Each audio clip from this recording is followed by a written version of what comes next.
Back. Well, it might seem like summer is half over, but now is the perfect time to amp up your outdoor space. Melinda Myers is the plant doctor. She is a gardening expert, author, and our favorite person with a green thumb.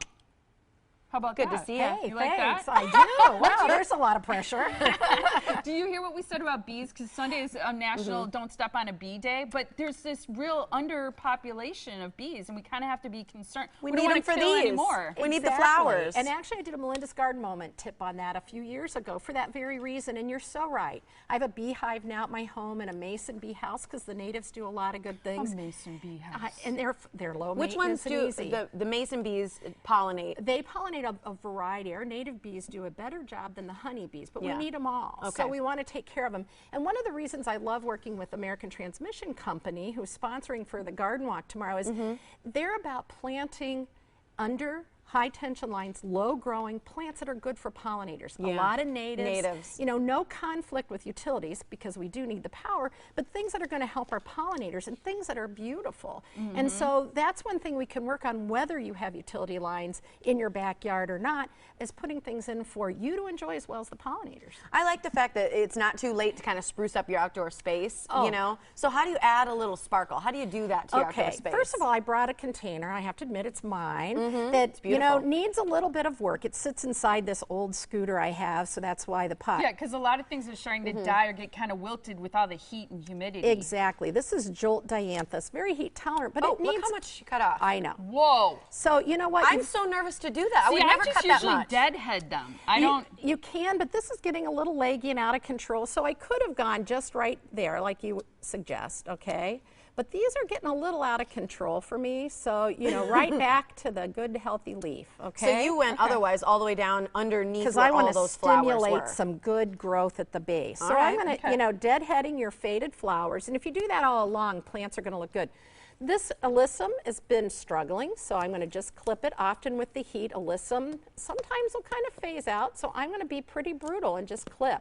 Okay. Okay, and then clean Give it that up. a good haircut. A good haircut. Exactly, and if your vines are a little leggy. When you do that, does that mean that those won't come back, or will they? That's a great question. What's going to happen is we're going to get more branching, more flowers. And with plants like French marigolds or sweet alyssum that may be a little more heat sensitive, then you might have to wait until weather cools. But this is Snow Princess that was a little stressed. And this, you've got this all kind of hanging, and this is getting kind of dry. Would you clip that too, or leave it? You bet. I'm going to clip this so it branches and it's a little fuller. Where do you clip those? Above a good set of healthy leaves or back to where it joins another branch. You can also root these. So if you take cuttings, you can also start more plants. This is a perennial that I overwintered in a pot, and then I thought, oh, that'd be perfect in a container. And a little mid-season boost. I like a low nitrogen, slow release fertilizer so it won't burn because of the hot, dry weather. And so, you know, obviously that would be Milorganite for me, but it's a good way. And then just make sure you monitor the water. Yes, made by us, exactly. But there are other things you can do. Yeah, okay, so I want you to go through these kind of quickly, but one of the things with this hanging plant is you take a lush hanging basket, and it's an instant in-ground garden, you say. You just remove the hanger and then plant the whole thing, pot and all. Well, you can either leave it in the pot, or if you've got room, take it, slide it out of the pot and plant it, and it'll grow and spread. So it's a great way to get an instant garden. A lot of garden stores have large, mature annuals this time of year too, right? Right. Pentas, which are great for butterflies. Aren't those gorgeous? Yeah. Those are and pretty. look at it. They're full size and ready to go. Basil, if you're not a little behind on your edibles. Super behind. And then, yeah, aren't we all? And then shrubs. I mean, this is a great time. The red, and some garden art too. Yeah, that's fun. Garden art's fun. It is. It's a great way to fill those voids. But this is a Cool Splash Stravilla, our native honey, the one that you were just touching with the variegated leaves. Good for sun or shade. Yep. Okay. And excellent, a low grower. And the one in front is Grateful Red. Can you tell the breeders are getting of that age, which is bred here by McCain. I'm going to that show this weekend. So it's a great way to have low growing plants as well that add beauty throughout the season. Let's talk about the advantages of the Grow Smart Planting Guide, because we're running out of time, and you mentioned some of the great low growing things that we can plant. Right, and the guides give you some ideas. These focus on natives. They're very compatible with high tension lines and utilities, but also good for pollinators. One is a guide to some plants that you can grow with some good images, and I brought those along as well, and they're right there, and also a planting guide.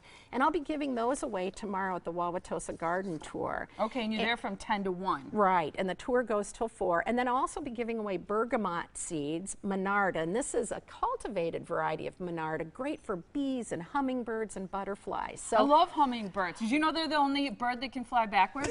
And they're amazing, aren't they? And they are just, and when you hear them come to the feeder, it's like a helicopter coming in for a landing. They're awesome. They are. And so I'll have those to give away. So it's guides, and also on their website, there's more information. I did a few videos with them to help you select good plants for your environment and for the pollinators and around utility lines, but also just to help you have a beautiful garden. Love it. All right, Secret Garden, because that's where you're going to be tomorrow to greet people. So the planting guide is at atc-growsmart.com. Here's the information for the 22nd Annual Secret Gardens of Wauwatosa Tour. It is tomorrow, Saturday, July 9th, from 10 to 1 is when you can see Melinda. The tours are from 10 until 4. It's the Nealon Walker House, which is located on Hillcrest Drive in Wauwatosa. And again, you can get that great guide that Melinda was talking about for what to plant to attract great birds and bees and other pollinators at atc-growsmart.com.